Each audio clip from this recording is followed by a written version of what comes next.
रामपाल अपनी पत्नी के साथ अपने गांव की ओर चला जा रहा था। रामपाल की पत्नी बुरा सा मुंह बनाकर रामपाल से बोली, कितनी बार कहा है कि एक मोटरसाइकिल खरीद लीजिए, लेकिन आप है कि मेरी सुनते ही नहीं है।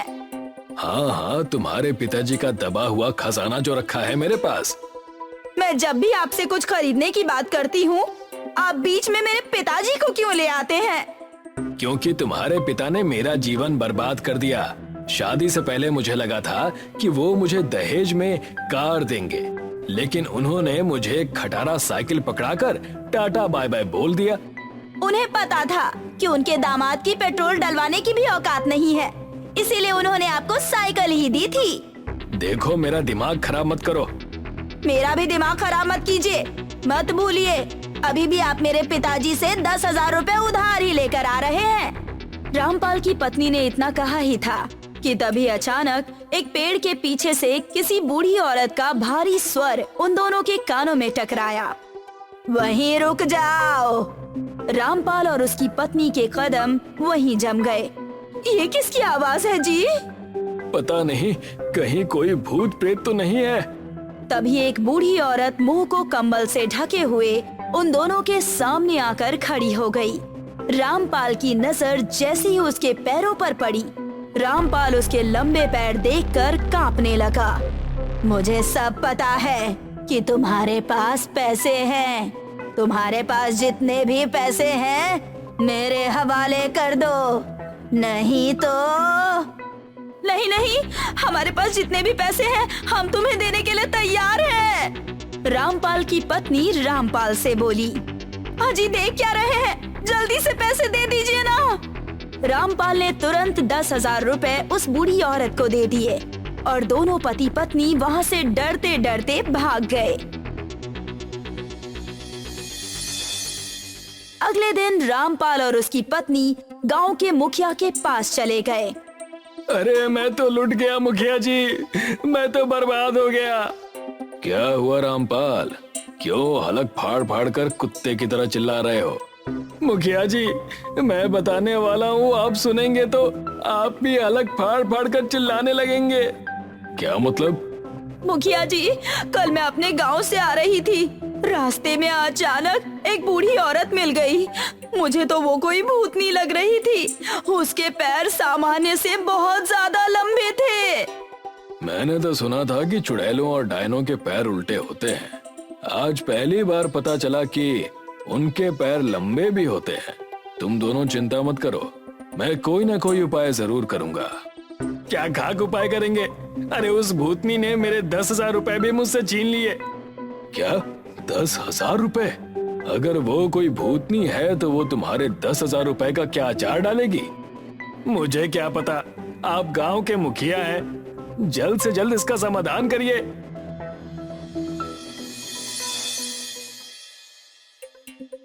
अगले दिन मुखिया गांव में रहने वाले एक साधु के पास पहुंच गया। क्या बात है मुखिया, तुम्हारे चेहरे पर चिंता क्यों दिखाई दे रही है? बात ही कुछ ऐसी है साधु महाराज, हमारे गांव में एक लंबे पैरों वाली बूढ़ी चुड़ैल का साया पड़ चुका है, जो आने जाने वालों से पैसे छीन लेती है। क्या? ये तो बहुत ही गंभीर बात है मुखिया। क्या कहना चाहते हैं आप? इसके लिए मुझे उस जगह पर पूजा करनी होगी जिस जगह पर लोगों के पैसे छीने थे, और पूजा की सामग्री मैं ही लाऊंगा। अगर तुम लाओगे तो वो लंबे पैरों वाली चुड़ैल इस गांव को कभी नहीं छोड़ेगी। हाँ जानता हूँ। अब ये भी बता दीजिए कि पूजा की सामग्री में कितना खर्च आएगा? पूरे 20,000 रुपए का खर्च आएगा। कल मैं आपको पैसे दे दूंगा, आप सामान ले आना और कल ही पूजा प्रारंभ कर देना। चंदा मांगते मांगते मुखिया जमींदार के घर पहुंचा। ये लो मुखिया, मेरी तरफ से पूरे 1,000। जल्दी से बूढ़ी डायन को यहाँ से भगाओ, मुझे शहर बहुत जरूरी काम से जाना है और मैं नहीं चाहता कि वो बूढ़ी चुड़ैल मेरे सामने आ जाए। मुखिया चंदा मांगते मांगते शिक्षा नाम की एक बूढ़ी औरत के घर पर पहुंचा, जो कि अपने बूढ़े पति के साथ रहा करती थी। मुखिया उनका दरवाजा खटखटाने लगा। अरे घर पर कोई है? कितनी देर से कुंडी खटखटा रहा हूँ, लेकिन कोई जवाब ही नहीं दे रहा। कुछ देर बाद शिक्षा का पति दीनू बाहर निकला। क्या बात है मुखिया जी, सब कुछ ठीक तो है? गांव में एक लंबे पैरों वाली बूढ़ी चुड़ैल का साया पड़ चुका है, जिसके लिए पूजा करवानी है और पूजा के लिए अधिक रकम खर्च हो रही है, इसलिए कुछ चंदा दे दो। दीनू ने 50 का नोट पकड़ाते हुए मुखिया से कहा। मेरे पास तो बस इतने ही हैं। तुम्हारी पत्नी शिक्षा नजर नहीं आ रही, वो कुछ दिनों से बीमार है ना, बेचारी चारपाई पर लेटी रहती है। तभी मुखिया के कानों में शिक्षा के खांसने की आवाज टकराई। मुखिया वहां से चला गया। दीनू धीरे धीरे कदमों से अपनी पत्नी शिक्षा के पास आकर बोला, जो कि अपने पैरों को कंबल से ढके हुए बैठी थी। शिक्षा, क्या तुम जो कर रही हो सही कर रही हो?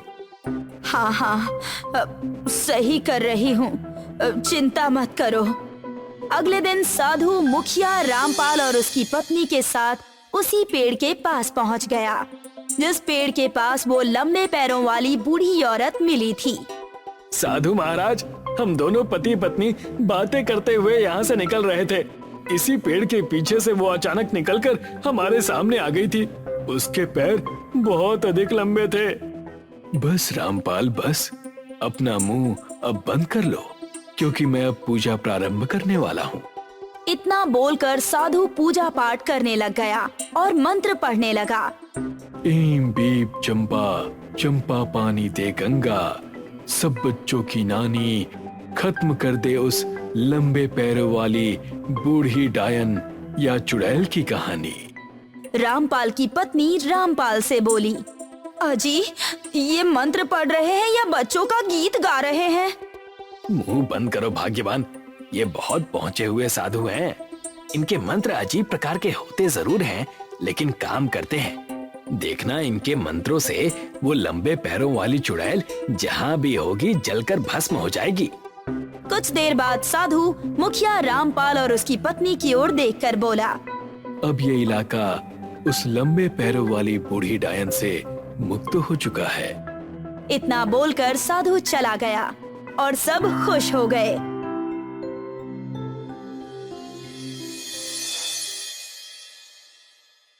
अगले दिन जमींदार अपनी कार से रात के समय शहर जा रहा था। तभी अचानक उसके कार के चारों टायर पंक्चर हो गए।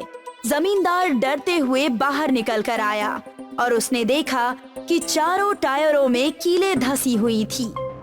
ये कैसे हो सकता है? ऐसा लगता है जैसे कि ये कीलें पहले से ही किसी ने फेंकी हो। जमींदार ने इतना कहा ही था, तभी उस पेड़ के पीछे से एक बूढ़ी औरत निकलकर जमींदार के सामने आ गई। जमींदार की नजर जैसे ही उसके पैरों पर गई, वो कांपने लगा। कौन हो तुम? ये जानना तेरा काम नहीं है कि मैं कौन हूँ। मैं जानती हूँ कि तू अपने बैग में सोना लेकर शहर जा रहा है। वो सोना मेरे हवाले कर दे, नहीं तो मैं तुझे अपने लंबे पैरों से कुचल कर मार डालूंगी। जमींदार ने डरते हुए तुरंत वो बैग उस बूढ़ी औरत को थमा दिया। अब मेरी शक्ल क्या देख रहा है? जल्दी से यहाँ से रफू चक्कर हो जा, नहीं तो तेरी चिता यहीं जला दूंगी। जमींदार वहाँ से भाग गया।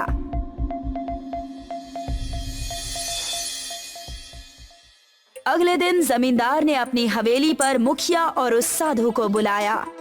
मुखिया, कल रात उस लंबे पैरों वाली बूढ़ी औरत ने मुझसे मेरा सोने का बैग छीन लिया। ये क्या कह रहे हैं आप? साधु महाराज ने तो अपने मंत्रों की शक्ति से उसे जला दिया था।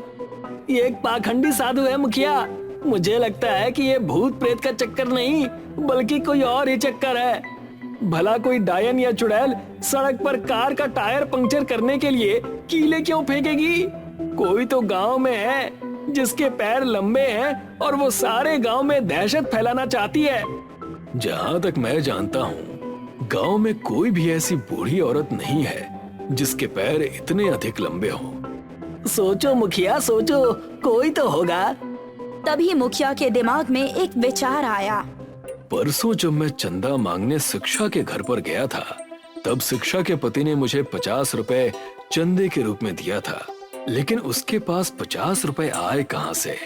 वो तो एक एक पैसे के लिए परेशान रहता है। और दूसरी बात कि उसकी पत्नी शिक्षा भी सामने नहीं आई। लेकिन शिक्षा के पैर तो सामान्य हैं, लेकिन फिर भी हम सबको वहाँ पर जाकर देखना चाहिए। मुखिया और जमींदार गांव के लोगों को एकत्रित करके सीधे शिक्षा के घर पर पहुंच गए। इतने लोगों को देखकर शिक्षा का पति दीनू बुरी तरह से घबरा गया। मुखिया जी, जमींदार जी, आप यहाँ मेरे घर, वो भी इतने लोगों के साथ, सब कुछ ठीक तो है ना? तुम्हारे चेहरे की घबराहट बता रही है कि तुम्हारे मन में चोर है। तभी जमींदार और मुखिया की नजर शिक्षा पर पड़ी, जो कि अपने पैरों पर कंबल ढके हुए बैठी रहस्यमयी अंदाज में मुस्कुरा रही थी। तुम तो बीमार हो ना शिक्षा, और तुम मुस्कुरा रही हो, और तुमने अपने पैरों को ये कंबल से क्यों ढक रखा है? मुखिया ने इतना कहा ही था कि तभी शिक्षा ने अपने पैरों से कंबल हटा दिया। शिक्षा के लंबे पैर देखकर मुखिया और जमींदार का मुंह और आंखें आश्चर्य से फटी की फटी रह गई। शिक्षा, तो वो तुम हो जो गांव वालों को अपने लंबे पैरों को दिखाकर लूट रही थी और डरा रही थी। शिक्षा, तुम्हारे पैर तो बिल्कुल सही थे, अचानक तुम्हारे पैर इतने लंबे कैसे हो गए? मैंने किसी गरीब को नहीं लूटा है, बल्कि उन मक्कार लोगों को लूटा जिन्होंने मेरे घर का चूल्हा बुझाया था। मैं कुछ समझा नहीं। मेरे पति दीनू और मैं तुम्हारी हवेली पर काम करते थे जमींदार साहब, मगर इस मुखिया के कहने पर तुमने मुझे और मेरे बूढ़े पति को धक्के देकर काम से बाहर निकाल दिया और रामपाल और उसकी पत्नी को अपने घर पर हमारी जगह अपनी हवेली में काम पर लगा लिया। तुम्हारे इस फैसले से हमारे भूखे मरने की नौबत आ गई। मैंने ये सब तुम्हें सबक सिखाने के लिए किया था। कितनी अजीब बात है जमींदार साहब, एक पाखंडी साधु को पैसे देने के लिए गांव का मुखिया पूरे गांव से चंदा उठाता है, और हम गरीब पति पत्नी इतने दिन से भूखे हैं। गांव के मुखिया और इस पूरे गांव को खबर तक नहीं। ये पूरे गांव के लिए डूब मरने वाली बात है।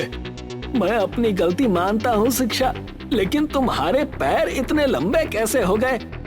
दरअसल मेरे परिवार को ये आनुवांशिक बीमारी है।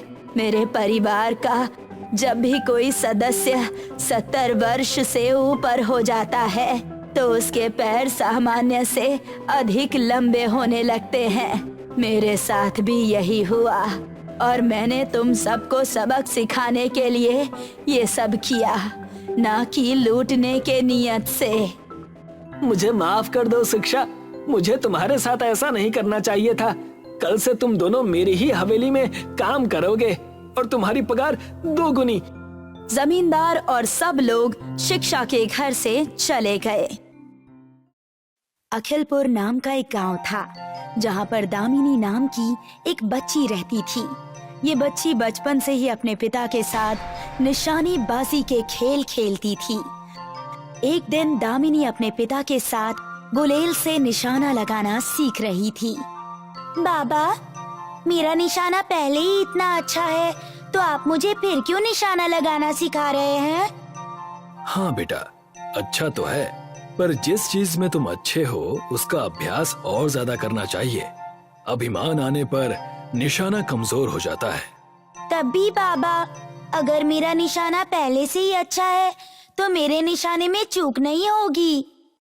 हाँ बेटा, बात तो सही है, पर ऐसे कई अवसर आते हैं जहाँ इंसान धीरज नहीं रख पाता और उससे चूक हो जाती है। इसीलिए अभ्यास जरूरी है, समझी बेटा? थोड़ा थोड़ा बाबा।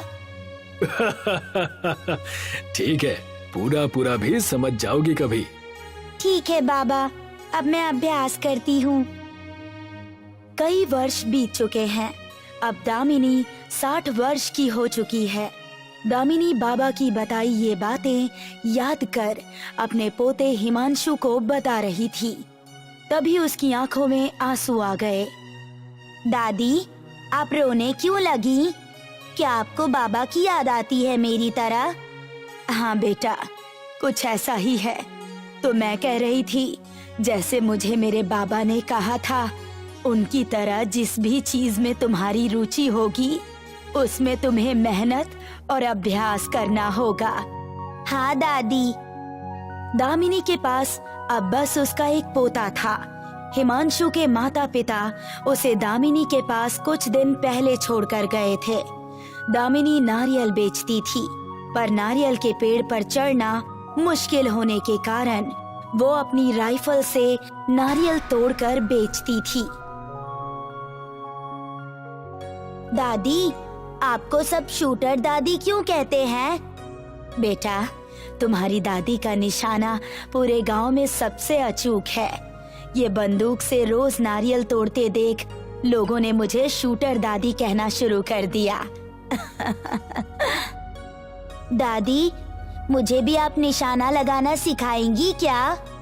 ठीक है बेटा, आओ चलो, मैं नारियल कैसे तोड़ती हूँ तुम भी देखना और सीखना, लेकिन खुद तोड़ने की जिद नहीं करना। ठीक है दादी। दामिनी नारियल को अपने बंदूक के इस्तेमाल से तोड़ रही थी। तभी वहाँ साहूकार और उसका बेटा पंकज आते हैं। दामिनी, इतने सालों से देख रहा हूँ, लेकिन तुम्हारा निशाना कभी चूकते नहीं देखा। मेरा बेटा भी अव्वल दर्जे का निशानेबाज है, पर इसके निशाने में भी चूक हो जाती है। अभ्यास करते रहो, सफल हो जाएगा ये भी। आप कहें तो मैं सिखा दूं पंकज को। शूटर दादी, आपसे तो बेहतर हूँ मैं। अब तो आपकी इतनी उम्र हो गई है कि दिन में भी लालटेन लेकर घूमना पड़ेगा। आप मुझे क्या सिखाएंगी? पंकज, ये किस तरह से बात कर रहे हो? इतना घमंड करना, वो भी इस उम्र में? जितना सीख पाओ पहले उतना सीखो और दामिनी से माफी मांगो। आप बस मुझे ही डांटिए, सही तो कह रहा हूं मैं। मुझे माफी मांगने की कोई जरूरत नहीं है, मैं जा रहा हूं। ये कहकर पंकज वहां से चला गया। दामिनी, मैं पंकज की तरफ से तुमसे माफी मांगता हूँ। नौजवान है और अनुभव कम होने की वजह से इस तरह की बातें कर रहा है। कोई बात नहीं साहूकार जी, बच्चे ही हैं। और तुम्हारी नारियल की दुकान कैसी चल रही है? ये तो आपकी कृपा है। आपने ये बगीचा मुझे दिया और अब इसी कारण सब कुशल मंगल है। अरे नहीं नहीं, ये बगीचा वैसे भी इस्तेमाल में नहीं आता था, कम से कम अब ये उपयोग में तो है। फिर भी आपका आभार है मुझ पर। अच्छा दामिनी, अब मैं चलता हूँ। दामिनी हिमांशु को अगले दिन घर में कुछ बातें समझा रही थी। हिमांशु, तुम्हें पंकज से ये सीखना चाहिए कि जब तुम्हारे पास किसी चीज का हुनर हो तो उस पर अभिमान नहीं करना चाहिए और बड़ों को अपशब्द नहीं कहना चाहिए। हाँ दादी, मैं कभी आपसे इस तरह से बात नहीं करूँगा और ना ही किसी और से। हाँ बेटा, बहुत समझदार हो तुम तो। दादी, मैंने सुना है कि गांव में मेला लगा है, मैं भी वहां घूमना चाहता हूँ। अच्छा, चलो तुम्हें मेला घुमा लाती हूँ।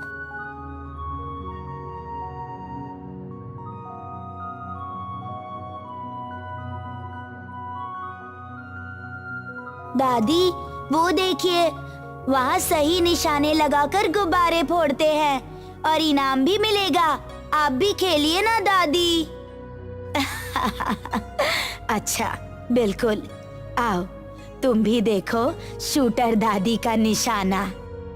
दुकान पर पहुंचते ही वहाँ पंकज भी आ जाता है। अब आपकी उम्र हो चली है शूटर दादी, देखना कहीं हाथ न कांपने लगे। बढ़िया मजाक कर लेते हो। देखिए, ऐसे लगाते हैं निशाना।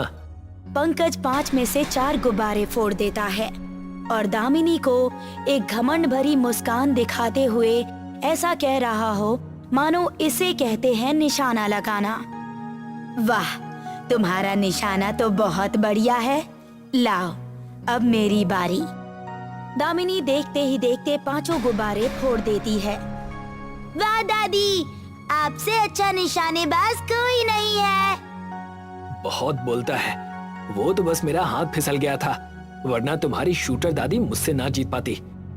कोई बात नहीं, बस खेल ही तो है, इसमें इतना क्यों आग बबूला हो रहे हो? बच्चे की बात इतनी बुरी लग गई क्या? ये अच्छा नहीं हुआ। अभी तो मैं जा रहा हूँ, लेकिन तुम्हें मेरा मजाक उड़ाने की कीमत चुकानी होगी। दामिनी ने अपने इनाम के पैसे लिए और वहां से हिमांशु को लेकर चली गई। पंकज वहां से सीधे अपने पिता के पास चला गया। पापा, ये सब आपकी गलती है। उस शूटर दादी पर उपकार किया है, फिर भी वो मेरा मजाक उड़ाने से बाज नहीं आती। बात क्या है पहले ये तो बताओ। वहां मेले में इतने लोगों के सामने उसने मेरा मजाक उड़ाया। मेले के छोटे से खेल में जीत क्या गई, बड़ी बड़ी बातें करने लगी। मुझे नहीं लगता कि दामिनी ने बिना किसी वजह के ऐसा कुछ किया होगा। आप तो बस उन पर विश्वास कीजिए। वैसे भी उस शूटर दादी को इस महीने वाली प्रतियोगिता में पता चल ही जाएगा। तब बेटा प्रतियोगिता का इंतजार करो और अभ्यास करो। मुझे अभ्यास करने के लिए और कुछ नई चीजें खरीदने के लिए पैसे चाहिए। जैसा ठीक लगे वैसा करो, बस छल करने की कोशिश मत करना। जब इतना अभिमान है तो जीत कर दिखाओ अपने बल पर। 1 हफ्ता बीत चुका था। दामिनी के घर के दरवाजे पर दामिनी पंकज को देखकर उसे अंदर बुलाती है। क्या बात है पंकज, प्रतियोगिता आने वाली है सुना मैंने। उसकी तैयारी के लिए मुझसे कुछ सीख लेने आए हो? काहे की सीख? मुझे तुमसे कोई सीख नहीं चाहिए शूटर दादी। मैं बस ये कहने आया था कि इस बार आप भी प्रतियोगिता में भाग लीजिएगा। वहाँ दूध का दूध और पानी का पानी हो जाएगा। पर मैं क्यों भाग लूं? और मैं तुम्हारी बातें क्यों सुनूं? वो इसलिए क्योंकि तुम जिस बगीचे के नारियल बेचती हो ना, वो भले ही पापा ने तुम्हें दी हो, पर वो जमीन मेरे नाम पर है।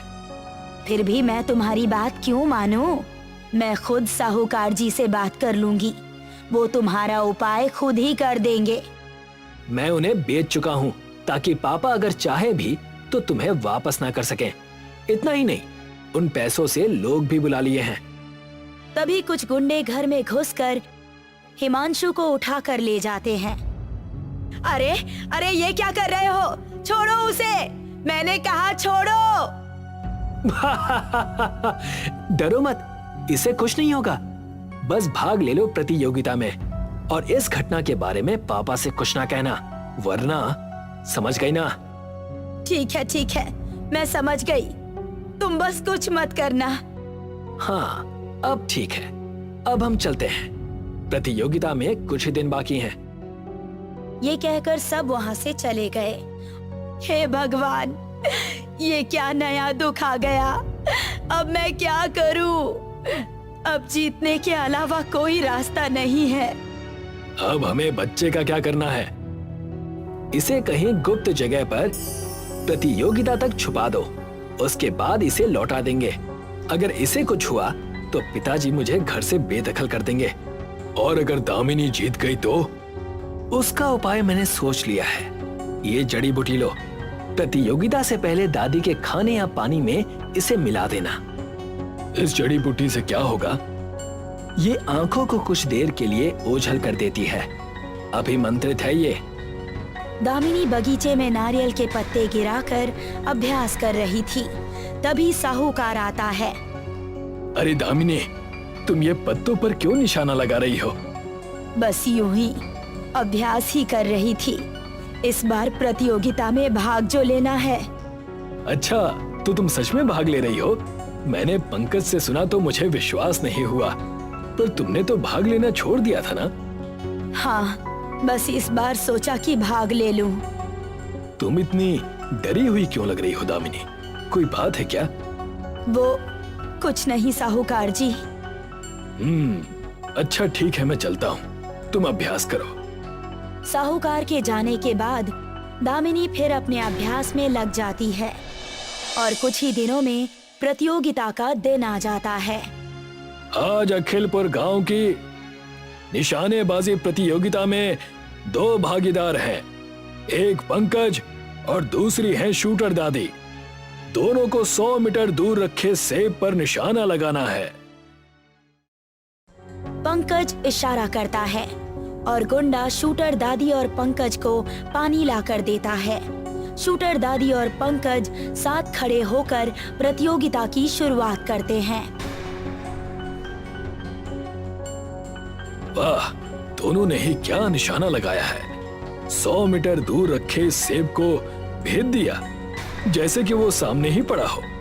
अब नारियल की प्रतियोगिता में ये सामने आए 4 नारियल भेदने हैं। एक भी गोली चूकनी नहीं चाहिए और सारी गोलियां नारियल के अंदर जानी चाहिए।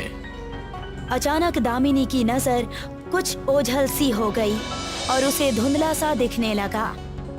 क्या बात है शूटर दादी, ये आंखें ठीक तो है ना?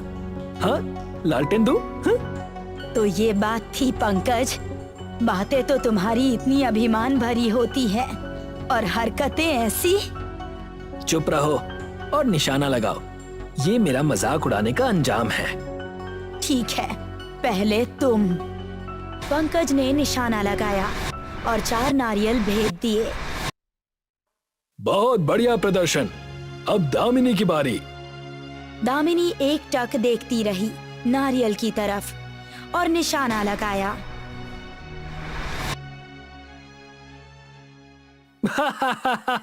बस एक नारियल पर ही निशाना लगा पाई और बाकी के 3 निशाने गलत लगे और लोग इन्हें गांव की शूटर दादी कहते हैं। भला मजाक भी ढंग का किया करो यार। जरा रुको, वाह क्या प्रदर्शन है। ये क्या कह रहे हो, कैसा प्रदर्शन?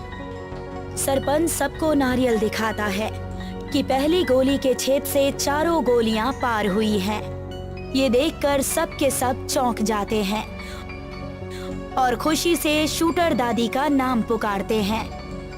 ये ठीक नहीं हुआ दामिनी, तुम भूल गई क्या हमारे पास कौन है? मैं ये जीत नहीं स्वीकारती। तभी वो साहूकार हिमांशु को लेकर आता है और दामिनी अपनी जीत उसके नाम कर दे, उससे पहले ही वो दामिनी की बात को काट देता है। रुको दामिनी, मुझे लगा ही था कि पंकज ने कुछ गड़बड़ की है। मैंने उस दिन तुमसे मिलने के बाद पता लगाया इसने गुंडे खरीदे थे। मैं हिमांशु को ढूंढकर यहाँ ले आया हूँ। दामिनी की आंखों में आंसू आ गए। ये कैसे हो सकता है? तुम्हारी आंखों को तो जड़ी बूटी वाली पानी से धुंधला हो जाना चाहिए था, तो तुमने इस तरह से निशाना कैसे लगा लिया? ये क्या कह रहे हो? मतलब गुंडे बुलाकर भी मन नहीं भरा जो ये सब भी किया तुमने?